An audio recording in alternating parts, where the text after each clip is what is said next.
कहकर तो आधुनिकता को हम लोग दर्शाते हैं और अपनी संस्कृति का हम खुद ही दूसरों से मजाक उड़वाते हैं, परम आदरणीय प्रधानाचार्य महोदय, कार्यक्रम के मुख्य अतिथि, निर्णायक मंडल और मेरे प्यारे साथी, मैं आंचल ठाकुर, टैगोर सदन की छात्रा, पश्चिमी सभ्यता का अनुकरण घातक है इस विषय के पक्ष में बोलने जा रही हूँ। जब देश अलग है, देश की पहचान अलग है, देश का धर्म अलग है, जिस वातावरण में बच्चे का पालन पोषण होता है वह वातावरण अलग है, तो दूसरे देश के आचार विचार हमारे कैसे हो सकते हैं। पाश्चात्य जगत में मानवीय संबंधों में जो स्वच्छंदतावाद के परिणाम है वह बहुत भयंकर रूप से सामने आ रहे हैं। भारतीय संस्कृति में लिव इन संबंधों को कभी महत्व नहीं दिया गया, पर आज इसका अनुकरण हो रहा है। परिणाम समाज में एक अलग प्रकार की परिस्थिति पैदा हो रही है। समलैंगिक विवाह हमारे समाज की देन नहीं है, यह पाश्चात्य प्रभाव है जो हमारे समाज में देखने को मिल रहे हैं। मान्यवर बुराई अच्छाई की तुलना में हमें बहुत जल्दी आकर्षित करती है और फिर अपना गुलाम बना लेती है। जरूरत है कि किसी भी संस्कृति के अनुकरण से पहले उसके अच्छे और बुरे की पहचान कर ले। मान्यवर प्रत्येक संबंध की एक गरिमा होती है, उसका एक अपना आदर्श होता है। उसे सार्वजनिक स्थलों पर गलबियां डालकर लोगों को बताने की जरूरत नहीं है, वह स्वयं के व्यवहार से जाना जाता है। कम कपड़े सौंदर्य बोध की पहचान हो सकते हैं। एक से अधिक विवाह सामाजिक तौर पर स्वीकार किए जाते होंगे, पर हमारी संस्कृति इस रास्ते को यात्री नहीं रही है। उसने शरीर की नश्वरता और आत्मा की पवित्रता को बहुत पहले ही पहचान लिया था। वह शरीर के सुखों से ऊपर उठकर आत्मा के सुख की बात करती है। जो आत्मा के चिरंतन सुख को पा लेता है तो रामकृष्ण महाराणा प्रताप पैदा होते हैं। पाश्चात्य जगत की क्षणिक चकाचौंध से आकर्षित होकर युवा उस ओर दौड़ रहे हैं जिसका परिणाम होते ही वह किसी काम के नहीं रहेंगे। मान्यवर पाश्चात्य संस्कृति में स्वार्थ को महत्व दिया जाता है, तो हमारे यहाँ प्रेम को महत्व दिया जाता है। विवेकानंद ने जब शिकागो में अपने वक्तव्य में भाइयों और बहनों संबोधन का प्रयोग किया था तो सभा का तालियों की गड़गड़ाहट से गूंज उठा था, क्योंकि उनके वहाँ कभी इस भावना को समझा ही नहीं गया। वहाँ स्वार्थ को महत्व दिया जाता है, तो हमारे यहाँ भाईचारा, सहयोग और परोपकार की बात की जाती है। वहाँ प्रेम का महत्व सीखते सीखते ईसा मसीह सूली पर चढ़ जाते हैं, तो हमारे यहाँ प्रेम का महत्व बताते गीता के पाठ पढ़े जाते हैं। मान्यवर मैं कैसे कहूँ कि पश्चिमी सभ्यता का अनुकरण घातक नहीं है। कौवा हंस नहीं हो सकता, हंस कौवा नहीं हो सकता। देश काल और वातावरण ने जिसे जैसा बनाया है वह अपनी अपनी सीमाओं के अनुसार है। इसीलिए जरूरत है कि जिस भारतीय संस्कृति को विश्व लोहा मानती है उसका अनुकरण करें, क्योंकि वह अपनी है, अपनी पहचान है, अपना स्वाभिमान है। धन्यवाद। जय हिंद, जय भारत। प्रकृति है, मान लेना संस्कृति है और सुधार लेना प्रगति है और सुधार लेना प्रगति है। आदरणीय प्रधानाचार्य महोदय, निर्णायकगण, शिक्षकगण तथा मेरे प्रिय सहपाठियों, आप सभी को मेरा सादर नमस्कार। आज मैं वंशिका आप सभी के समक्ष पश्चिमी संस्कृति का अनुकरण घातक है के विपक्ष में अपने विचार व्यक्त करने जा रही हूँ। आशा करती हूँ कि आप सभी मेरे विचारों को ध्यानपूर्वक सुने तथा समझें।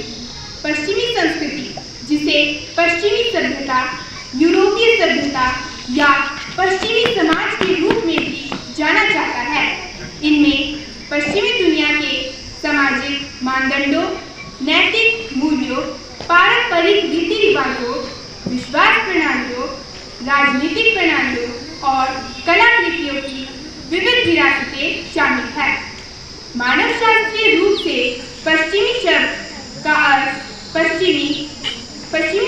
अर्थ शास्त्रीय युग की संस्कृति को संकेत करता है, जो प्राचीन ग्रीस और प्राचीन रोम में उत्पन्न हुई और बाद में दुनिया के विभिन्न हिस्सों में फैल गई।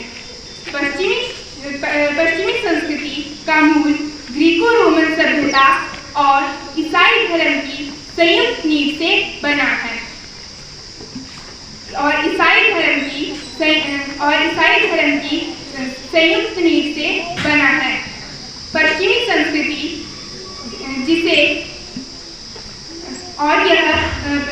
पश्चिमी संस्कृति ईसाई धर्म की संयुक्त नींव से बना है। पश्चिमी संस्कृति की विशेषता कलात्मक, दार्शनिक, साहित्यिक और कानूनी विषयों की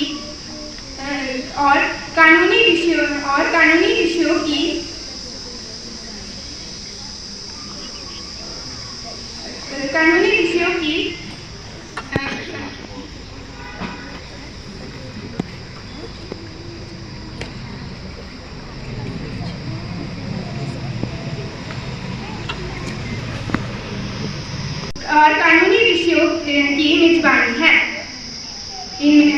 प्राचीन ग्रीस में शुरू होने मध्य युग और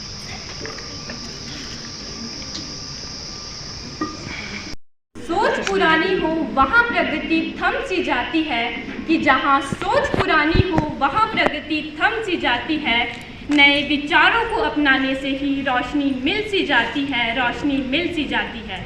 सुप्रभात। परम आदरणीय इस कार्यक्रम के मुख्य अतिथि हमारे विद्यालय की प्रधानाचार्य महोदया, उप प्रधानाचार्य महोदया और मेरे प्यारे साथियों, मैं दिव्यांशी कलाम सदन की छात्रा आज आप सभी के समक्ष पश्चिमी संस्कृति का अनुकरण घातक है इस विषय के विपक्ष में अपने विचार रखना चाहती हूँ। तो चलिए शुरू करते हैं। मैं इस बात से सहमत नहीं हूँ कि पश्चिमी संस्कृति का अनुकरण घातक है। मान्यवर, संस्कृति तो विकास की सूचक होती है। विश्व की कोई भी संस्कृति घातक नहीं है। कोई भी संस्कृति कपड़ा उतारने के लिए नहीं करती। कोई भी संस्कृति किसी के मन मस्तिष्क पर अधिकार जमाने के लिए नहीं करती। अगर हमारा मन अपवित्र है तो सदा अपवित्र बातों में ही लगा रहेगा। तो क्या इसके लिए हम किसी संस्कृति को दोषी ठहराएंगे? मान्यवर, अगर जरूरत है तो केवल अपनी सोच को सही रास्ते पर लाने की। बात करें पश्चिमी संस्कृति के गुणों की, तो भारत में आज भी कई ऐसे क्षेत्र हैं जहां महिलाओं को उच्च शिक्षा का अधिकार नहीं दिया जाता। उन्हें उच्च शिक्षा का अधिकार नहीं दिया जाता तथा समानता का भी अधिकार नहीं दिया जाता। लेकिन पश्चिमी संस्कृति हमें प्रेरित करती है कि कैसे हम अपने देश की सभी महिलाओं को शिक्षा और समानता का अधिकार दिलाएं। पश्चिमी संस्कृति ने महिलाओं की शिक्षा में बढ़ाया हाथ, उन्हें दी आगे बढ़ने की सौगात। माना कुछ अलग है इनके रीति रिवाज, पर विकास की राह पर है नया अंदाज। अब अगर हम बात करें सामाजिक विविधता की, तो पश्चिमी देशों में जात पात, ऊंच नीच या धर्म के नाम पर कोई भेदभाव नहीं किया जाता। वहाँ विभिन्न जातियों और धर्मों के लोग एक साथ मिलजुल कर रहते हैं। यह बात हमें भी प्रेरित करती है कि हम भी अपने देश के हर एक नागरिक को समानता और स्वतंत्रता का अधिकार दिलाएं। एक नया दौर नई सोच का असर, जहां हर दिल को मिले बराबरी का अवसर। खत्म हो भेदभाव की हर दीवार, पश्चिमी राहें लाएं खुशियों की बहार, पश्चिमी राहें लाएं खुशियों की बहार। इस प्रकार हमें पश्चिमी संस्कृति का अनुकरण कर अपनी संस्कृति को जीवित रखते हुए विकास की राह पर आगे चलना चाहिए, ताकि विकास की इस दौड़ में हम पीछे ना छूटें। जरूरी है कि हम अपनी संस्कृति को भी अपनाएं, पर पश्चिमी संस्कृति का भी अनुकरण करें और उसे घातक ना मानें। इसी के साथ मैं अपने शब्दों को यहीं विराम देते हुए कुछ पंक्तियां कहना चाहूँगी। संस्कृति से हमें अपनी प्यार है, पर पश्चिम की राहों में भी नया संसार है। खुद को खोए बिना हम विकास की राह पर आगे बढ़ते जाएंगे। दोनों संस्कृतियों के संगम से हम नए विचारों को सजाएंगे। धन्यवाद। जय हिंद, जय भारत।